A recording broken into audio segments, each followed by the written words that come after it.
ठीक है अभी चलिए, पिछले क्लास में हम लोग क्या पढ़े थे, याद है आपको? हाँ, नॉन जेंडर पढ़े थे, याद है? मैस्कुलिन से फेमिनिन बनाना। अब कुछ बात और है, एक्स्ट्रा बात। देखो हम लोग इस एक बार और नॉन पढ़ेंगे, नॉन एडवांस के तौर पे। नॉन एडवांस हो जाए, ये बेसिक चल रहा है आपका, लेकिन बेसिक से ही बहुत कुछ सीखने को मिलेगा, ठीक है? देखो हम लोग आज 4 टाइप में पढ़ देंगे नॉन कि देखो, एक नॉन होगा जो हमेशा प्लूरल होगा, उसका सिंगुलर नहीं लिख सकते। एक होगा कि देखो दिखेगा सिंगुलर की तरह लेकिन होगा वो प्लूरल, क्यों होगा वो भी देखेंगे। तीसरा पॉइंट आपको देखेंगे कि बोथ सिंगुलर एंड प्लूरल, यानी दोनों फंक्शन करेगा एक ही नॉन, प्लूरल भी होगा वो, सिंगुलर भी होगा, लेकिन डिसाइड करेगा वो सेंटेंस में आके कि कैसे यूज़ हुआ। एक और लास्ट में देखेंगे कि हमेशा सिंगुलर होगा, उसको प्लूरल नहीं कर सकते, लेकिन उसी में आगे चल के सीखेंगे कि देखिए उसको प्लूरल भी बना रहे हैं कैसे, तो वो रूल रेगुलेशन आपका अलग होगा, कॉन्सेप्ट अलग होगा। आज की बातें हम लोग फोकस करते हैं। देखो कुछ ऐसे नॉन्स हैं जो हमेशा प्लूरल होंगे, सिंगुलर हो नहीं सकते। क्यों ऐसा होता है? देखिए ये चश्मा है, देख रहे हो? हाँ, तो क्या इसका दोनों पेयर होगा कि सिंगल पेयर होगा? दोनों पेयर। कभी ऐसा हो सकता है कि एक साइड का हटा दे और सिंगल रखें? नहीं ना। आप जींस पैंट्स पहनते हो कभी? पैंट तो पहनते ही होगे, ऐसा बात तो नहीं है बिना पैंट।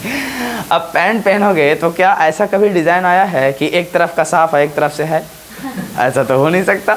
यानी जोड़ा वाला जब भी नाउन आएगा तो हमेशा प्लूरल होगा, सिंगुलर हो नहीं सकता। जैसे मालूम चलो चूंटा देखा ना, चिमटा जिसको आप कहते हो पकड़ने के लिए, आप कभी भी देखोगे जोड़ा में होगा तभी तो पकड़ पाओगे, क्या सिंगल होगा? यानी जितना पेयर वाला शब्द होगा, नॉन होगा, हमेशा प्लूरल होगा। उसको चाह के क्या आप सिंगुलर कर सकते हो? नहीं कर सकते। लेकिन आगे चल के सीखेंगे कि आप पेयर ऑफ लगा के उसको सिंगुलर कर लेंगे, लेकिन नॉन एडवांस में चलेंगे। अभी फिलहाल छोड़ दीजिए। अभी समझोगे जितना पेयर वाला सब क्या होगा, प्लूरल। आपने प्लायर देखा है? प्लायर्स मतलब समझते हो? पिलास आपने देखा है? तो देखोगे क्या होता है, जोड़ा में होता है कि सिंगुलर होता है? बताओ। शूज़, क्या शू बोल सकते हैं? नहीं। आपने पैजामा देखा होगा? बताओ, पैजामा पहनते होगे तो आज पैजामा तो कहते हो लेकिन गलत है, उसको कहोगे क्या? पैजामाज। क्यों कहोगे पैजामाज? क्योंकि प्लूरल पेयर में पाया जाएगा, कभी सिंगुलर वो होगा ही नहीं। समझ पा रहे कि नहीं पा रहे? तो वही केस यहाँ देखेंगे कि ऑलवेज प्लूरल का केस। देखो सीजर समझते हो, कैंची जिसको कहते, तो क्या कभी सिंगुलर होगा? पेयर में होगा, तभी ना एक दूसरे को प्रेस करेगा, कटेगा। चलिए यहाँ पे देखिए, आर्म्स मतलब होता है भिक्षा। भिक्षा समझते हो? हाँ, आर्म्स जो भिक्षा मांगते हो, भीख मांगते हो, उसको क्या कहो? भिक्षा। आर्म्स होता है, ठीक है ना। उसको एशेस का मतलब होगा राख। देखो सब प्लूरल होगा, कभी सिंगुलर नहीं होगा। इसके बाद आने वाला वर्ब भी प्लूरल होगा। यानी आपको आगे चल के देखो बताए थे, जैसे एक वर्ब है जिसका नाम है गो। गो हमेशा, यानी वर्ब हमेशा प्लूरल होता है, इसको सिंगुलर बनाते हैं। गो का बनेगा गोज। ये पैटर्न आपको टेंस में ही पढ़ाए थे, याद करो। समझ पा रहे हैं? जैसे हम कहें कम, ये प्लूरल वर्ब है और इसका सिंगुलर क्या बनेगा? तो कम्स बनेगा। देखो नॉन में उल्टा है। नॉन देखो कई पैटर्न होता है, या तो सिंगुलर होगा, तो अगर सिंगुलर होगा नॉन तो आने वाला वर्ब सिंगुलर होगा। अगर प्लूरल है तो आने वाला वर्ब प्लूरल है। और सब्जेक्ट की जगह नॉन या प्रोनाउन होते हैं, तो नॉन अगर सिंगुलर होगा तो आने वाला वर्ब सिंगुलर होगा, नॉन अगर प्लूरल होगा तो आने वाला वर्ब भी प्लूरल होगा। इसी को तो सब्जेक्ट वर्ब एग्रीमेंट का दर्जा देते हैं। जैसा सब्जेक्ट वैसा वर्ब, वही अग्री करता है उसी को अग्रीमेंट कहते हैं। क्लियर है? वही बात यहाँ भी देखिए। अब आपसे पूछें कि चलिए आर्म्स बताओ, आर्म्स के साथ कौन वाला वर्ब लगेगा? वर लगेगा कि वाज लगेगा? बस इतना ही करना है, आगे सेंटेंस छोड़ दीजिए। वर लगाओगे क्या? बताओ। एशेस के साथ इज लगाएंगे कि आर लगाएंगे? आर लगेगा। बताओ। ऑस्पेसीज संरक्षण मतलब से, उसको आप क्या कहोगे? हैज़ लगाओगे कि हैव लगाओगे? हैव लगेगा। तो यही बात मैं सिखा रहा हूँ कि आर्म्स बताओ प्लूरल है, एशेस प्लूरल है, ऑस्पिसीज प्लूरल है, स्पेक्टेकल्स। आप देखो 2-3 पॉइंट सीखो। एक होता है स्पेक्टेकल्स। स्पेक्टेकल्स मतलब होता है चश्मा वो वाला जिसमें पावर होता है। जैसे मालूम चला आप यहाँ पे लगा है, इसमें नंबर सिस्टम आ गया कि हाँ इतना पावर का है ग्लास, तो अब इसको आप कहोगे तो इसको क्या कहोगे? स्पेक्टेकल्स। लेकिन एक और चश्मा होता है जो आप लगाते हो बाइक वाइक चलाने में, धूप वाला चश्मा देखा है? हीरो लोग लगाते हैं, या आप लोग भी कभी हीरो बन जाते, ऐसा देखा कि नहीं देखा? उसको भी कहोगे गॉगल्स। वो भी चश्मा ही होता है, लेकिन उसका प्रोनाउंसिएशन लिख लेना। हो सकता है अगर नहीं लिखा हुआ तो देखो गॉगल्स लिख लेना। क्या लिखोगे आप? गॉगल्स लिख लेना, ठीक है ना। क्या कहोगे यहाँ पे, गॉगल्स कह सकते हो उसको। और गॉगल्स का मतलब समझ में आता है तो क्या होता है, धूप छांव का चश्मा होता है। धूप छांव का चश्मे के लिए क्या लगाओगे, गॉगल्स लगाएंगे। इसी को आप ग्लासेस भी कह सकते हो, इसको आप क्या कह सकते हैं, ग्लासेस। और ग्लासेस का मतलब ही हो धूप छांव वाला चश्मा। समझ पा रहे कि नहीं पा रहे, क्लियर है, कोई दिक्कत तो नहीं है।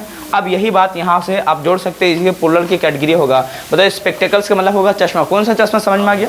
आगे देखो टोंग्स, टोंग्स मतलब होता है चिमटा, अभी बताए हैं क्यों होगा प्लुरल। बताइए अमेंड्स, अमेंड्स मतलब होता है प्रतिशोधित, परितोषित। परितोषित मतलब समझते हो क्या होता है, सुधार, सुधार समझते हैं, ऐसा देखा ना, अमेंडमेंट्स होता है उसे कहोगे। और बिलोंगिंग्स मतलब होता है संपत्ति, संपत्ति का मतलब समझते हो आपका प्रॉपर्टी जिसको आप कहते हो आप। क्लोथ्स का मतलब होता है पोशाक। और यही बोवेल्स का मतलब होता है आंतड़ी, आंतड़ी समझते हो, पेट के अंदरूनी भाग एक पार्ट है बॉडी का, उसको क्या कहोगे, आंतड़ी। एक कार्ड्स होता है, कार्ड्स मतलब होता है ताश, कई लोग खेलते भी हैं। सीजर्स मतलब होता है कैंची। और ये पेयर में सब क्यों हो रहा है समझ में आया। अब देखो ताश कभी देखा सिंगल खेलते हुए, सब एकजुट में पेयर होगा। चलिए समझ पा रहे कि नहीं पा रहे। और यहाँ पे देखो एथलेटिक्स मतलब होता है खेलकूद, सीजर्स मतलब होता है कैंची, और कार्ड्स का मतलब होता है ताश। और यहाँ देखो थैंक्स मतलब क्या होगा, धन्यवाद। और बेलोस का मतलब होगा भाथी या धौकनी या फेफड़ा जिसको आप कहते हैं, ठीक है ना। एक और है एरियर्स, एरियर्स मतलब होता है बकाया। कई लोग का देखोगे बकाया अमाउंट होता है तो उसको आप क्या कहोगे, एरियर्स कहोगे। और ब्रीचेस का मतलब होता है जंघिया, क्लियर है। और लास्ट में देखो स्केल्स मतलब होगा तराजू, स्केल्स का मतलब क्या होगा, तराजू। अब बताओ क्यों इसको पुल्लड़ कहेंगे ये सबको, क्योंकि सब पेयर में होंगे। बताइए एरियर्स बकाया हमेशा हम देखोगे एक दूसरे से लेन देन में होता है, तो आप देखोगे दोनों तरफी होगा। ब्रीचेस मतलब होगा जंघिया, देखो दोनों पेयर में होंगे। तराजू बताओ कभी भी सिंगुलर नहीं होगा, पेयर में होगा तो पुल्लड़ होगा। बताइए टाइडिंग्स समाचार होगा, ये हमेशा पुल्लड़ होगा। मिजल्स बताओ, हाँ एक वर्ड और है आगे चल के हम लोग पढ़ेंगे, टाइडिंग्स और न्यूज़। मिजल्स, मिजल मतलब क्या होता है, चेचक। बताइए ट्राउजर्स, ट्राउजर्स मतलब क्या होता है, पैजामा। ग्लासेस मतलब क्या होगा, चश्मा। और एनल्स का मतलब क्या होगा, पूर्व कथा या इतिहास जिसको आप कहते हो। ब्रेसेस का मतलब होता है बढ़ी का बर्मा, आपने देखा होगा यूज़ करता है एक, इसको क्या कहोगे, औजार, उसको एनल्स कहते हैं आप। और देखोगे ब्रेसेस, ब्रेसेस मतलब बढ़ी का बर्मा हो गया। आर्काइव्स का मतलब होता है, आर्काइव्स मतलब ग्रंथ रक्षा गृह, इसका मतलब जहाँ पुराने सामान रखे जाते हैं ना, समझ पा रहे, इतिहास का बहुत बड़ा ओल्ड चीज़ उसको संरक्षित किया जाता है कि फलना ज़माना का था, उसको आप आर्काइव्स कहोगे, क्लियर है। जहाँ आर्काइव्स देखोगे कहीं मोनूमेंट्स वगैरह में आप जाओगे या ओल्ड जगह पे जाओगे तो वहाँ सरकार अपना एक जगह बनाता है कि ओल्ड चीज़ें इसको बचा के रखें, फलना ज़माने का था, उसके ज़माने का था, इसको आप क्या कहोगे, आर्काइव्स उसको कहोगे।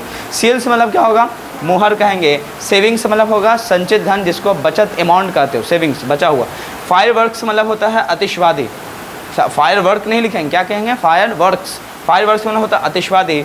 रिचेस का मतलब क्या समझोगे, वैभव या संपत्ति, ठीक है ना। एक और वर्ड है जिसका नाम है स्टेयर्स। स्टेयर्स का मतलब क्या होगा, सोपन या सीढ़ी। आपने सोपन कृषि पढ़ा होगा, ऐसा देखा कि सीढ़ीनुमा खेती होता है ना।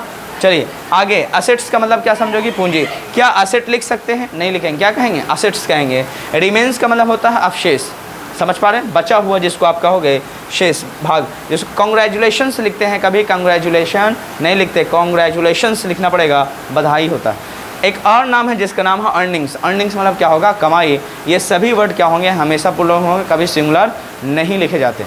कुछ आगे चल के पढ़ेंगे, इतना बात याद रखो। इसको सिंगुलर कैसे पढ़ेंगे, एडवांस टेंस में सीखेंगे, सॉरी एडवांस नॉन में सीखेंगे, क्लियर है, ये बात ध्यान। और वही टेंस का मतलब होगा स्ट्रक्चर बनाओगे कैसे, ये सब क्या होगा, और कैसे सेंटेंस को आप फ्रेम करोगे, वो तो मतलब सीखना किस में है, टेंस में ही सीखना पड़ता है। तो बातें समझ में आ गई होगी, कोई दिक्कत तो नहीं है। देखो अभी भी ऑलवेज पुल्लड़ का केस ये मत समझना है कि पढ़ने के बाद ख़त्म हो गया, इतना बाद भी हम लोग देखेंगे कि इसको कैसे आप सिंगुलर बनाओगे। कुछ इसमें से बनेगा और कुछ नहीं बनेगा, और नहीं बनेगा तो उसको छोड़ देगा, जो बन रहा है उसको देखेंगे कैसे कैसे बनता है, क्लियर है, नॉन के एडवांस केस में। अब देखो एक वर्ड है जिसका यहाँ से आप चलो, ऑलवेज पुल्लड़ तो ख़त्म हो गया, लुक्स सिंगुलर बट पुल्लड़ लिखा हुआ, इसका मतलब देखने में लगेगा सिंगुलर, एस नहीं लगा हुआ रहेगा, IS। आप क्या सोचते हो, जैसे मालूम चला बस है, बस सिंगुलर है और इसमें आपने ES जोड़ दिया तो बस इस पुल्लड़ हो गया। यही तो सीखा कि नॉन सिंगुलर होता है उसको पुल्लड़ ES IS या फिर S लगा के बनाते हैं। देखिए एक बात है यहाँ पे, ये सभी नॉन के आगे पीछे कुछ S ES या IS वाला केस नहीं है, लेकिन होंगे प्लूरल। क्यों होंगे? क्योंकि इनका वर्ड ही मतलब शब्द का मीनिंग ही प्लूरल आता है, बहुत बड़ी संख्या को दिखाता है, छोटे मोटे संख्या को नहीं दिखाता है, एक से ज़्यादा संख्या को दिखाता है। जैसे कैटल मतलब मवेशी, मवेशी का मतलब समझ, मवेशी जानवर जो गांव में सभी जानवर पाए जाते हैं, जैसे गाय, बकरी, ऐसा कुत्ता, सब जितने भी कैटेगरी के जानवर हैं सब आ जाएंगे कैटल के अंदर। समझ पा रहे कि नहीं पा रहे? मवेशी जानवर। फोल्क मतलब होता है आम आदमी, आम आदमी मतलब आम जनता, जो आप देखे हुए इधर उधर चलते हैं उसको आप क्या कहोगे? फोल्क कहोगे। क्लियर है? आप नोबिलिटी का मतलब होता है कुलीन लोग। कुलीन मतलब समझते हो, वो आप जब इतिहास पढ़ते हैं तो फ्रांस की क्रांति ये नोबिलिटी आपको मिलता है। नोबिलिटी का मतलब होता है सबसे हाई घराना का एकदम। समझ पा रहे कि नहीं पा रहे? राजा के घर से बिलोंग करने वाले लोग को नोबिलिटी कहेंगे। तो राजा के घर से जो बिलोंग करेगा एक रहेगा, कहीं परिवार रहता है, तो उस ग्रुप को आप क्या कहोगे? नोबिलिटी कहेंगे। एक वर्ड है जिसका नाम है वर्मिन। वर्मिन मतलब होता है कीड़े, जितने भी कीड़े हैं सबको आप वर्मिन कह सकते हो। अब बताओ, आप जब वर्मिन पढ़ते हो, कीड़े के बारे में पढ़ोगे तो ना जाने कितने कीड़े हैं, सबको मिलाकर आप सीधे सीधा वर्मिन कहेंगे। वर्मिन्स नहीं कहना, वर्मिन मतलब ही होता है कीड़े, जितना भी सब कीड़ा। जैसे यहाँ पे बताओ कैटल मतलब मवेशी, जितना जानवर सब आ गया। उसी तरह बताइए वर्मिन का मतलब क्या होगा? कीड़े जितने भी हैं सब आ गए। और एक वर्ड और है जिसका नाम है मैनकाइंड। मैनकाइंड मतलब होता है मनुष्य जाति, जितने दुनिया में हम सब आ गया इसमें। अब बताओ, आपको बताए मनुष्य की कई जाति होती है, आप देखो वर्ल्ड में जाओगे तो क्या एक तरह का पाया जाता है? कई तरह के।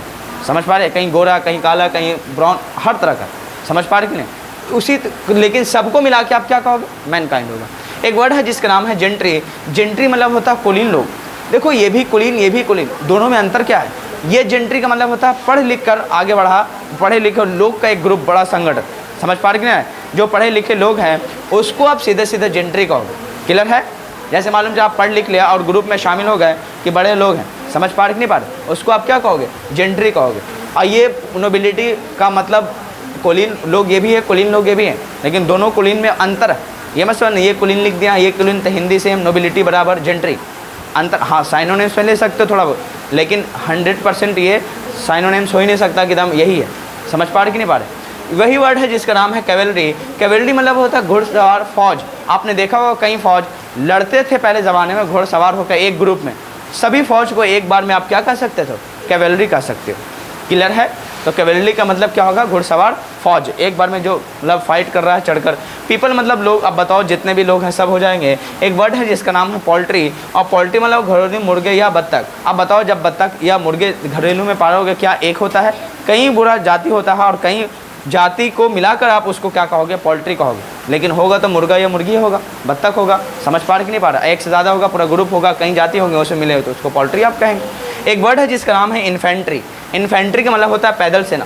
मालूम चला कोई पैदल सेना जा रहा है ताल से ताल मिलाकर, तो उसको सीधे सीधे इन्फेंट्री कहोगे। और घोड़े पर सवार होकर जा रहा है तो कैवेलरी कहोगे। समझ पा रहे कि नहीं पा रहे? एक वर्ड और है जिसका नाम है पिजेंट्री। पिजेंट्री मतलब होता है कृषक लोग वर्ग। कृषक लोग इसका मतलब जो किसान से बिलोंग करते हैं, किसानी खेती उती करते हैं, वो सभी लोग जो किसान हैं, खेती पर निर्भर करते हैं, उसको आप क्या कहोगे? पेजेंट्री कहोगे। और पेजेंट्री का मतलब होता है कृषक वर्ग। एक वर्ड है जिसका नाम है पब्लिक। पब्लिक का मतलब होता है जनता। एक वर्ड है जिसका नाम है पुलिस। पुलिस का मतलब आप समझते हो पुलिस। और एक्सक्रेटर मतलब होता है मलमूत्र। एक्सक्लेटर मतलब क्या समझोगे? मलमूत्र। और क्लेर्जी का मतलब होता है पादरी या समुदाय के लोग। क्लेर्जी का मतलब समझते हो? ये नोबिलिटी से थोड़ा नीचे के लोग होते हैं, जो चर्च के मतलब देखोगे आप जब इतिहास पढ़ते हो कहाँ फ्रांस की क्रांति, तो नोबिलिटी सबसे ऊपर थे, उसके नीचे क्लेर्जी ही लोग थे। और यही जो क्लेर्जी लोग, पादरी लोग थे, जो नीचे के थर्ड कैटेगरी लोग थे, उसी को पूरा समझाते थे। देखिए जो धर्म मतलब गॉड है ना, गॉड ने आपको ऐसे ही बनाया है, आपको ऐसे ही रहना है और उन लोगों की सेवाएं करना है। और कुछ एक्स्ट्रा करोगे तो सिर्फ पाप है। और पाप अगर यहाँ करोगे तो हुमा जाके क्या मिलेगा? यहाँ सिनर अगर बन जाओ गुनाहगार और सिन करोगे तो वहाँ हेवन नहीं हेल मिलेगा। हेवन मतलब जन्नत नहीं, हेल मतलब दोजख मिलेगा, जिसको आप नरक कहते हैं। समझ पा रहे हैं? ये सब सभी बातें कौन समझाते थे? सबसे नीचे कैटेगरी के लोग, क्लेर्जी लोग समझाते थे। और यही लोग मतलब किसके मतलब नोबिलिटी लोग मतलब कुलीन लोग सब किस पे शासन करते थे? इसी थर्ड कैटेगरी के लोगों पे शासन करते थे। और इसे फ्रांस की क्रांति में आपको पढ़ने को मिलता है। समझ पा रहे? 9th के इतिहास में लिखा हुआ। अब ये बातें समझ में आ गया, कोई दिक्कत तो नहीं है? ये सब बातें मुझे उम्मीद है यहाँ से यहाँ। अब एक वर्ड है जिसका यहाँ तीसरा स्टेप है, जिसका नाम है बोथ सिंगुलर एंड प्लूरल, यानी दोनों होते हैं। वो डिपेंड करता है सेंटेंस में यूज़ कैसे किया गया। समझ पा रहे कि नहीं पा रहे? और देखोगे जिसका नाम है डियर। पहला डियर बताओ सिंगुलर प्लूरल दोनों होता है, डिपेंड करता है कि सेंटेंस में लिखा कैसे गया। समझ पा रहे कि नहीं पा रहे। और उसके बाद है शीप। शीप का मतलब होता है भेड़, और देखोगे ये सिंगुलर प्लूरल दोनों होता है, डिपेंड करता है सेंटेंस में कैसे यूज़ किया गया।